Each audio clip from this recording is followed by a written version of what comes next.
देखिए, एक साल पहले मैं लाखों लोगों के साथ मिलकर कन्याकुमारी से लेकर कश्मीर तक पैदल गया। यात्रा का नाम भारत जोड़ो यात्रा था। हमारा लक्ष्य, जो बीजेपी ने नफरत फैलाई है, हिंसा फैलाते हैं, उसके खिलाफ खड़े होने का था। सब लोग, ये देश जानता है कि हिंदुस्तान नफरत का देश नहीं है, मोहब्बत, भाईचारा और इज्जत का देश है। इसीलिए हमने यात्रा में नारा दिया, नफरत के बाजार में हमें मोहब्बत की दुकान खोलनी है। अब सवाल उठता है कि देश में बीजेपी नफरत क्यों फैलाती है, हिंसा क्यों फैलाती है, डर क्यों फैलाती है। भाइयों और बहनों, मैं आपको आज भाषण में दो बातें बताना चाहता हूं। नफरत का कारण बेरोजगारी और महंगाई है। बीजेपी का सिस्टम आपका ध्यान बेरोजगारी और महंगाई से हटाने के लिए नफरत पे ले जाता है। बीजेपी का लक्ष्य, आरएसएस का लक्ष्य कि हिंदुस्तान के गरीब लोगों को, मजदूरों को, किसानों को, छोटे व्यापारियों को, आदिवासियों को, दलितों को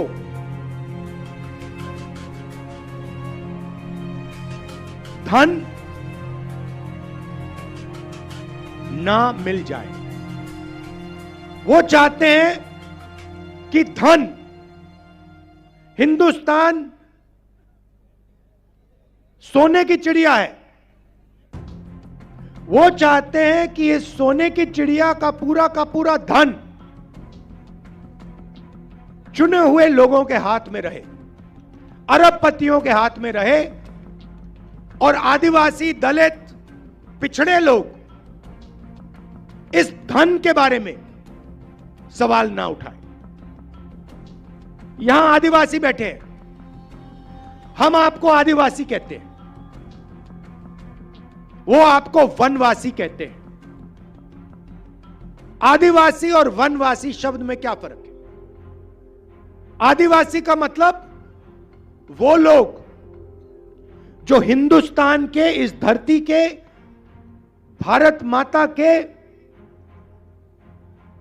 पहले मालिक थे। बात समझिए, बात समझिए। इस देश में जो भी जमीन है, जो भी जल है, जो भी जंगल है, वो सबसे पहले आदिवासियों का हुआ करता था। अब इस शब्द के अंदर बहुत कुछ छुपा हुआ है। अगर हम आपको आदिवासी कहते हैं और अगर हम इस बात को मानते हैं कि आप इस देश के पहले मालिक हो, तो हमें आपको जमीन का, जल का, जंगल का अधिकार देना पड़ेगा। बीजेपी ने नया शब्द निकाला, धूमधाम करके, ढोल बजा के आपको कहते हैं आप आदिवासी नहीं हो, आप वनवासी हो। वनवासी का मतलब वो लोग जो जंगल में रहते हैं। भाई और बहनों, वनवासी के कोई अधिकार नहीं है। वनवासी का मतलब आप तो जंगल में रहते हो, आपको जमीन का अधिकार थोड़ी हो सकता है। आपको जल का अधिकार, जंगल का अधिकार थोड़ी हो सकता है। आप तो जंगल में रहते हो, आप तो जानवर जैसे हो। वनवासी के ये मतलब है। मैं आपसे पूछना चाहता हूं, आपने किसी बीजेपी के नेता को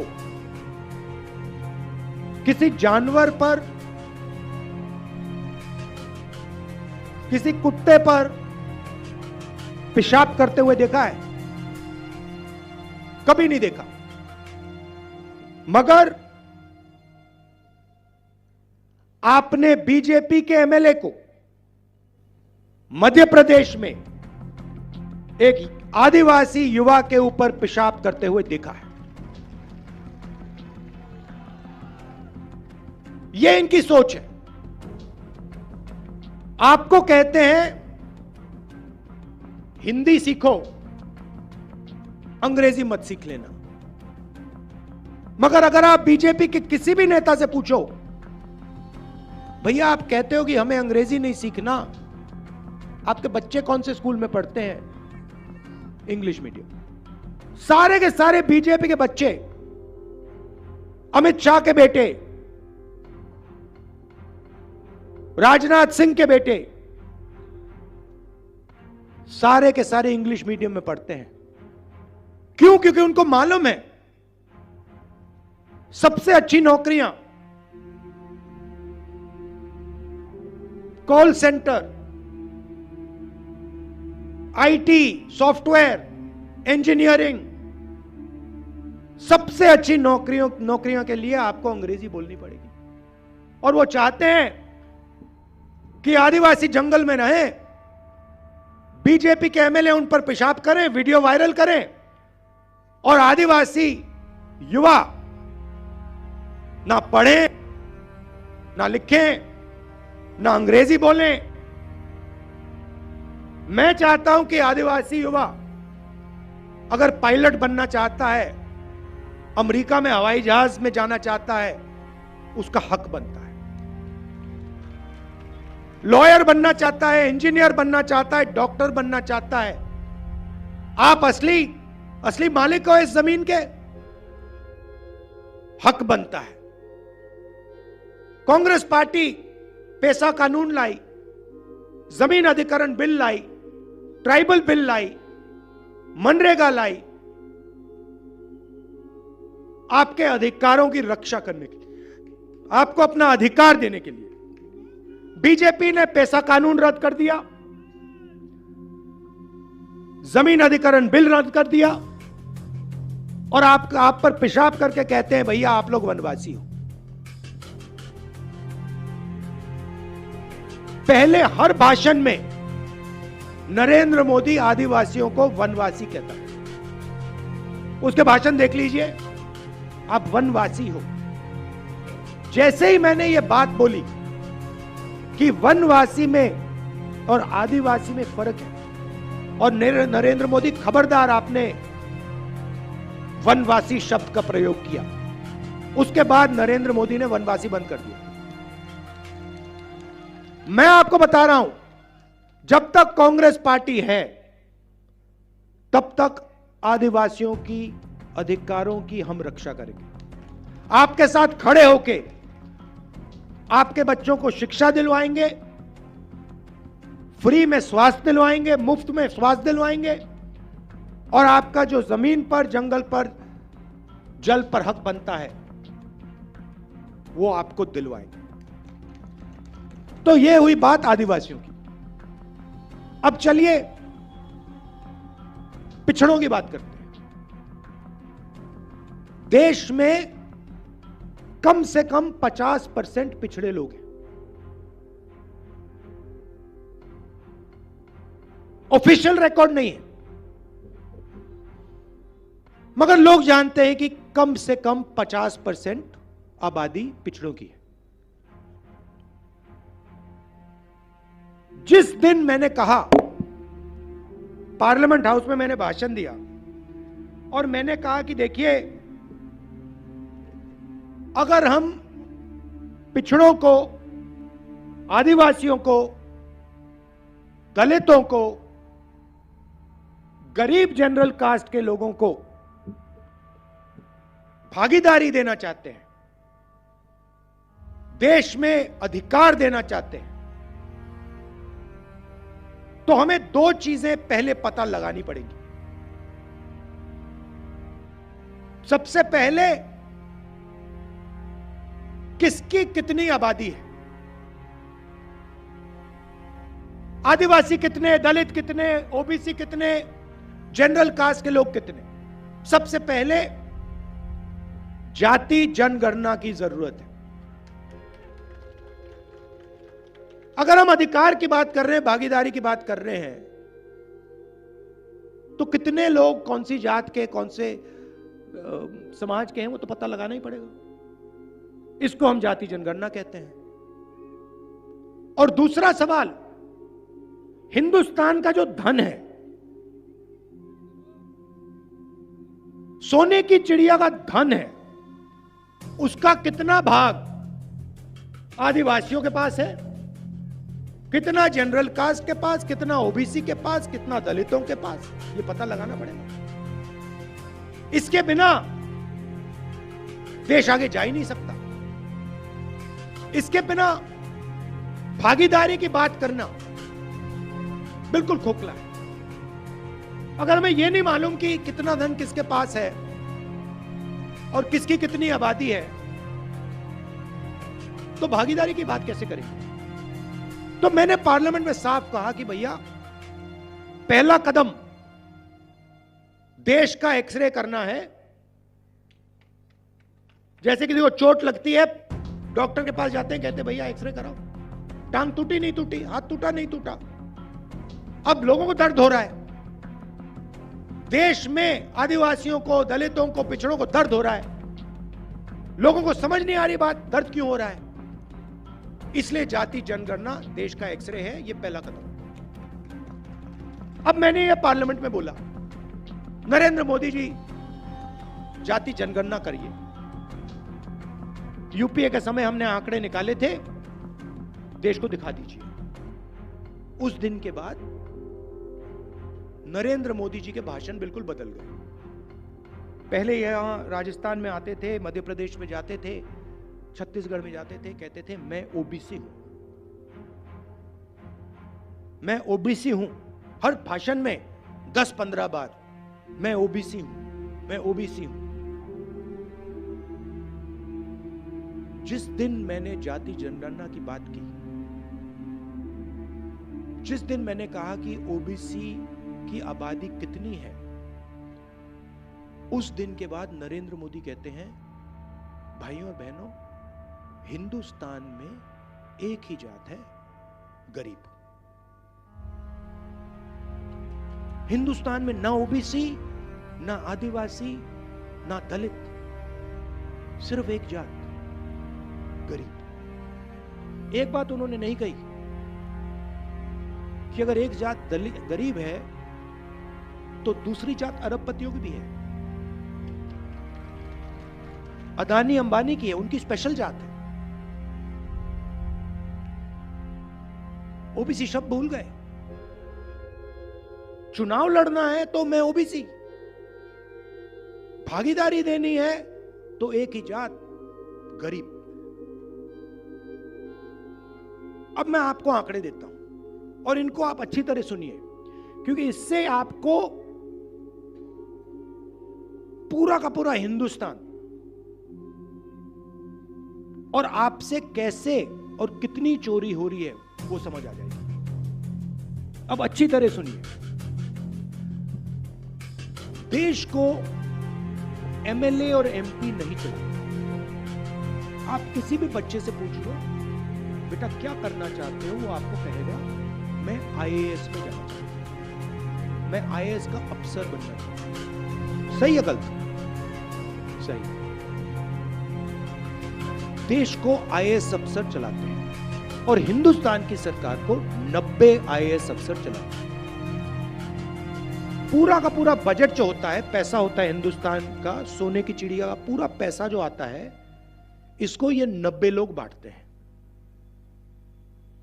अब सवाल उठता है कि 90 में से आदिवासी कितने, दलित कितने और ओबीसी कितने? अगर हम कहते हैं कि आदिवासियों की भागीदारी है, दलितों की भागीदारी है, पिछड़ों की भागीदारी है, तो इन 90 लोगों में से आबादी जितने अफसर हर जात के होने चाहिए। सही। अब मजे की बात सुनिए, 90 में से 3 अफसर पिछड़ी जात के हैं। मतलब पिछड़ों की आबादी 50%, मतलब कम से कम 45 होने चाहिए, और हैं कितने? 3। अच्छा, अगर 3 अफसरों के हाथ में बड़े बड़े मंत्रालय होते तो अलग बात, मगर ये जो 3 ओबीसी अफसर हैं एक कोने में बैठे रहते हैं। इनका बजट पर कोई कंट्रोल नहीं। अगर हिंदुस्तान की सरकार 100 रुपए खर्च करती है तो पिछड़े अफसर 5 रुपए पर निर्णय लेते हैं। तो नरेंद्र मोदी के ये जो शब्द हैं कि ओबीसी सरकारी खोखले हैं, और वो जाति जनगणना इसलिए नहीं कराना चाहते कि देश के ओबीसी को पता लग जाए, देश के युवाओं को पता लग जाए कि भैया हमारी आबादी तो 50% है।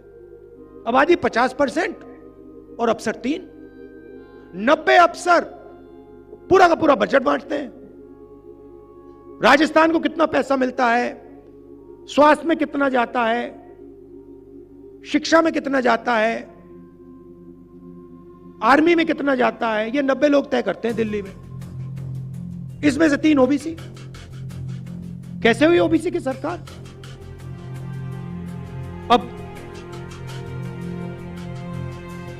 यहां जो पिछड़े युवा हैं, आपके दिल में थोड़ा गुस्सा आया होगा, ये तो हमारा बेवकूफ बना रहे हैं। मगर ठहरिए, क्योंकि मैं अभी आदिवासियों की बात करना चाहता हूं। पिछड़े हैं 3,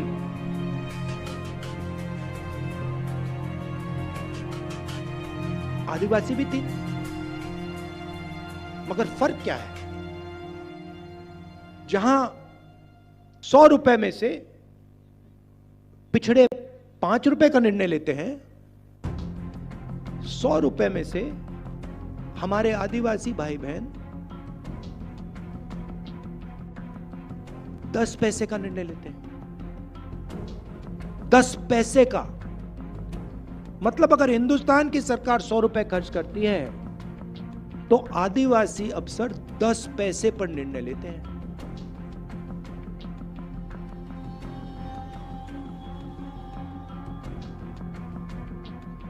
उनके स्कीम की बात करता हूं, नरेंद्र मोदी की स्कीम की बात करता हूं। फसल बीमा योजना। फसल बीमा योजना में क्या है, मैं साफ समझा देता हूं आपको।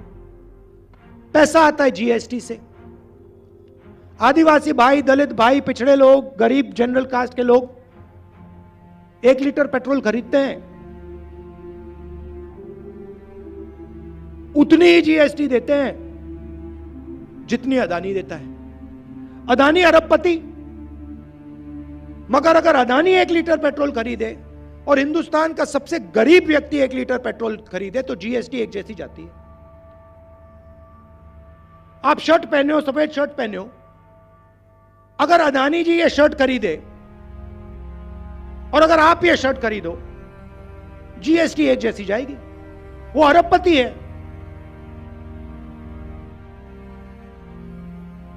जीएसटी एक, तो जीएसटी से पैसा आता है। किसका पैसा है? 50% पिछड़ों का, तकरीबन 15% दलितों का,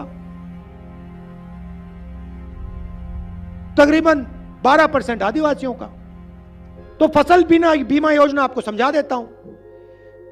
फसल बीमा योजना में 35,000 करोड़ लगते हैं। 20,000 करोड़ दिल्ली की सरकार देती है जीएसटी से, 10,000 करोड़ स्टेट की सरकार देती है जीएसटी से, 5,000 करोड़ हमारा किसान जो हमारी देश की रीढ़ की हड्डी है वो देता है। 35,000 हो गए। अब नरेंद्र मोदी की सरकार 35,000 करोड़ उठा के 16 कंपनियों के हाथ में पकड़ा देती है। उस कंपनी में आपको एक ओबीसी नहीं मिलेगा, एक दलित नहीं मिलेगा, एक आदिवासी नहीं मिलेगा। तो आपके जीएसटी के पैसे जेब से निकले, 35,000 करोड़ रुपए 16 कंपनी के जेब में गए। अब आपके खेत में नुकसान होता है, ओला गिर जाता है, तूफान आ जाता है। हमारे पिछड़े आदिवासी दलित किसान, गरीब जनरल कास्ट के किसान फोन लगाते हैं कंपनी को, कहते भैया हमने पैसे दिए थे, हमारा जीएसटी का पैसा गया, हमारा खेत का नुकसान हो गया। कहते भैया तुम्हें हम पैसे नहीं देने वाले। पूछ लो किसानों से। जब किसानों का खेत नष्ट होता है, महीनों के लिए ये ईमेल और टेलीफोन करते रहते हैं, इनको पैसा नहीं मिलता, बहाने बनाते हैं। तो 35,000 करोड़ रुपए आपके 16 कंपनी के हाथ में, और जब आपको पैसे की जरूरत पड़ी तो कंपनी कहती है नहीं मिलेगा। आपका खेत खराब ही नहीं हुआ, ओला ही नहीं गिरा, तूफान ही नहीं आया। कभी आपने किसी किसान को टीवी पे देखा है? कभी आपने किसी मजदूर को टीवी पे देखा है? नहीं। आपको शाहरुख खान दिख जाएंगे, ऐश्वर्या राय दिख जाएगी, क्रिकेट मैच दिख जाएगा, नहीं दिखने वाला।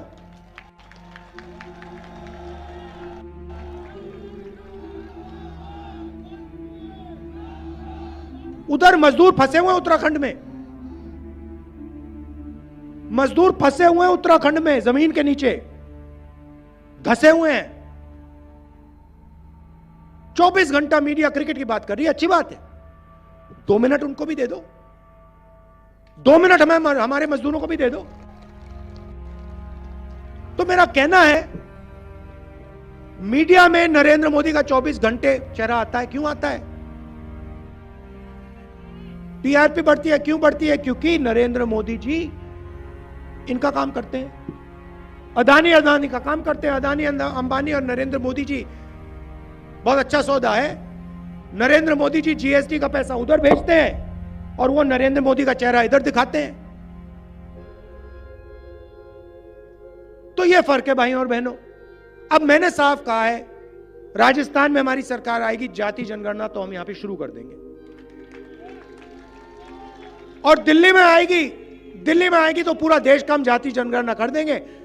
पिछड़ों को, दलितों को, आदिवासियों को साफ बता देंगे, भैया आपकी आबादी कितनी है, दूध का दूध, पानी का पानी कर देंगे।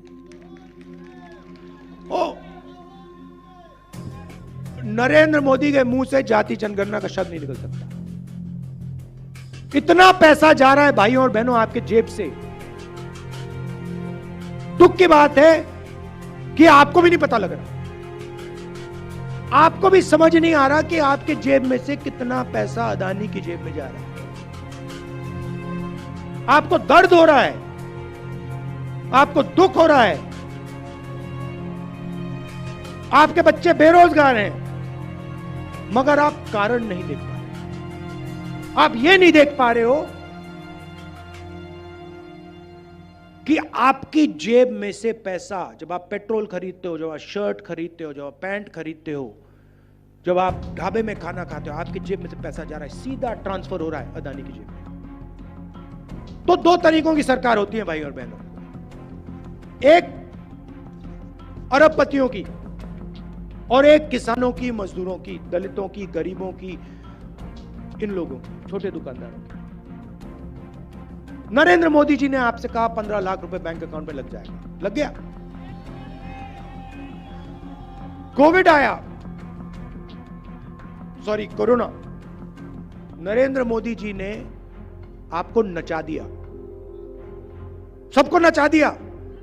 चलो भैया थाली बजाओ, भाई थाली बजाओ, थाली बजाओ। कोविड फैल रहा है। कोविड, ठहर जाओ भैया, कोविड फैलता कैसे है? जब लोग एक दूसरे के पास आते हैं। नरेंद्र मोदी जी ने भीड़ में थाली बजवा दी, कोरोना को फैला रहे हैं, पूरा देश थाली बजा रहा है वहां पे टीवी पे। दूसरी तरफ नरेंद्र मोदी जी कहते हैं ठीक है भैया थाली ने नहीं काम किया, बहुत सारे लोग मर गए, चलो मोबाइल फोन की लाइट जलाओ। सच्चाई है, आप हंस रहे हो, सच्चाई है। मतलब ड्रामा है। आपका ध्यान कभी उधर जाएगा, कभी इधर जाएगा। जेब कतरा क्या करता है? जेब कतरा भैया पहले आपका ध्यान उधर करता है, भैया उधर देख, वो आपका ध्यान उधर करता है, दूसरी साइड से बंदा आके जेब काट देता है।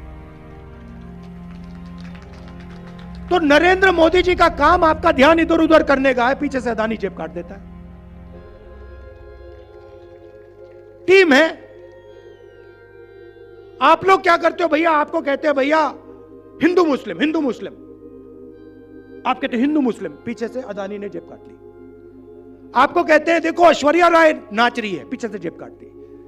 कहते देखो भैया क्रिकेट चल रहा है, पीछे से जेब काट दी। वो देखो भैया शाहरुख डांस कर रहा है, वो जेब काट दी। ये हो रहा है। मैं आपको बता रहा हूं, पैसा आपका है, उस पर हक आपका बनता है। एकत्रित हो लो, एक साथ खड़े हो लो, सारा का सारा पैसा मिल जाएगा। अब देखिए राजस्थान में आप में से जितने भी लोग बीमार हुए, यहां पे भीड़ में किसी को दिल की बीमारी हुई होगी, किसी को कैंसर होगा, किसी का हाथ टूटा होगा, पैर टूटा होगा, डायबिटीज होगी। इस भीड़ में आप में से किसी व्यक्ति ने इलाज के लिए 1 रुपया दिया? फ्री। 25 लाख रुपए दवाई फ्री, फ्रैक्चर हुआ फ्री,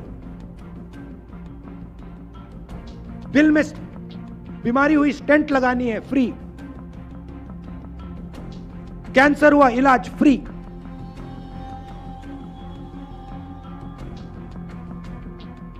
%50 फायदा पिछड़ों को, 12% आबादी आदिवासियों की देश में। तो पैसा किसको जा रहा है?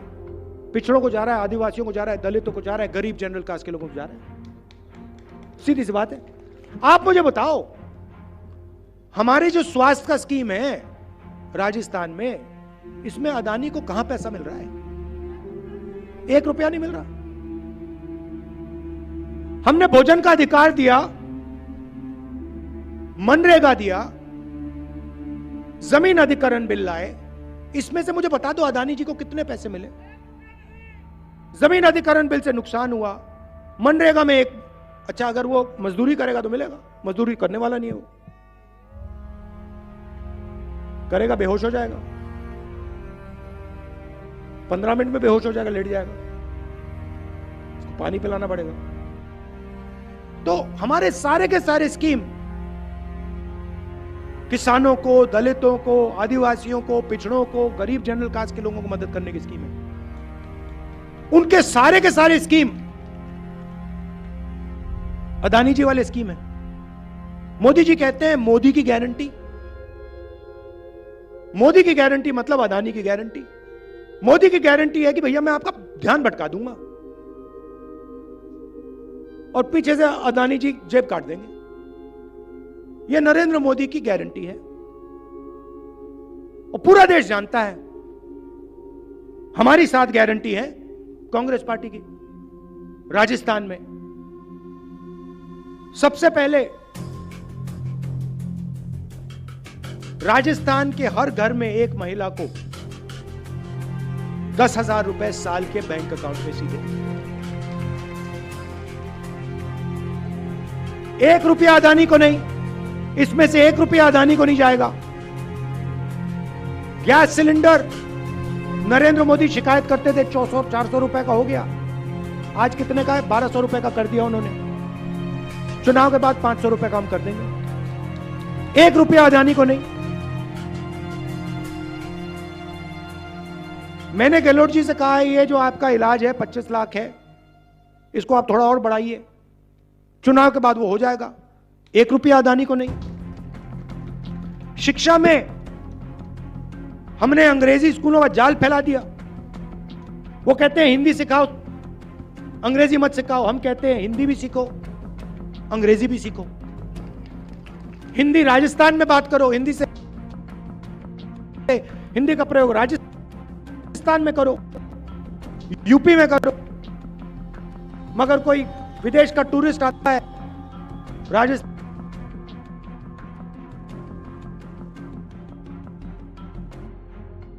में, तो उसमें उससे अंग्रेजी से बात करो, व्यापार करो, बिजनेस खोलो। 2 हिंदुस्तान नहीं चाहिए हमें। इसलिए हमने इंग्लिश मीडियम स्कूल हर स्टूडेंट के लिए हम इंग्लिश मीडियम स्कूल खोलने जा रहे हैं राजस्थान में, और फ्री में हम गवर्नमेंट कॉलेज में लैपटॉप देते हैं। नरेंद्र मोदी जी ने सरकारी ऑफिसर्स का ओपीएस बंद कर दिया। ओल्ड पेंशन स्कीम जो था हमने फिर से लागू कर दिया। उसमें से 1 रुपया अदानी को नहीं जाता। अग्निवीर जैसे स्कीम लाते हैं अदानी को फायदा पहुंचाने के लिए। हमारे युवा सुबह उठते हैं 4 बजे, देश की रक्षा करने के लिए उठते हैं। लाखों युवा उठते थे, वर्जिश करते थे आर्मी का टेस्ट पास करने के लिए।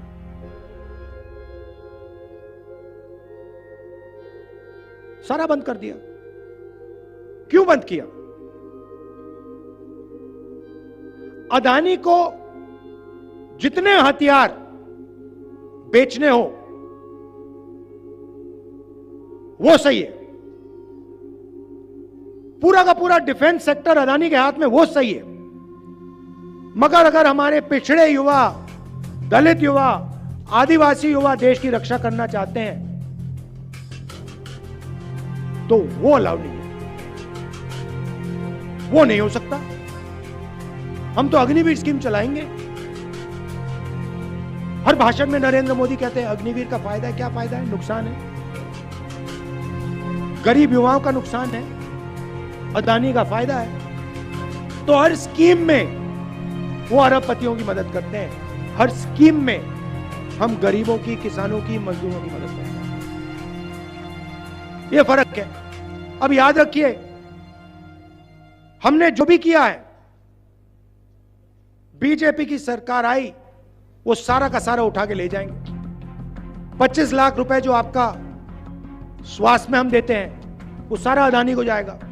ओपीएस स्कीम गायब हो जाएगा, अंग्रेजी स्कूल बंद हो जाएंगे, किसान का कर्जा माफ नहीं होगा, सारा का सारा फायदा 2-3 लोगों को जाएगा। निर्णय आपको लेना है। कांग्रेस पार्टी को जिताइए, गरीबों की, पिछड़ों की, दलितों की, आदिवासियों की, गरीब लोगों की सरकार बनाइए, छोटे दुकानदारों की सरकार बनाइए। आप सब आए, इतने प्यार से आपने मेरी बात सुनी, दिल से आपका धन्यवाद करता हूं। नमस्कार, जय हिंद।